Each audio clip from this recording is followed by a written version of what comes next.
The crow's foot stitch is triangular. Begin with the first corner to go to the next.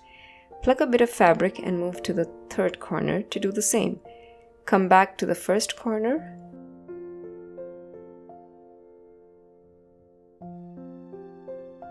Now move to the second one again to go through the fabric and come out on the stitch line.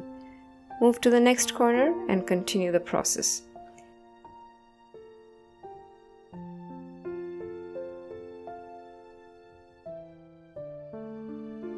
As you progress, you will see that the stitches overlap each other, making a nice padding.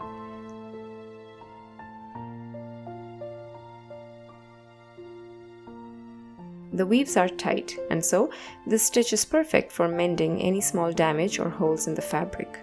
It also adds texture to a plain fabric. I hope you liked this video. Let me know if you have. Please do not forget to check the description for the link to my ebook store, where you can find my most popular book on 300 stitches and more. If you like this video and wish to support me, I have provided a link to my Patreon account in the description. I'm Sarah from Sarah's Embroidery. Thank you so much for watching.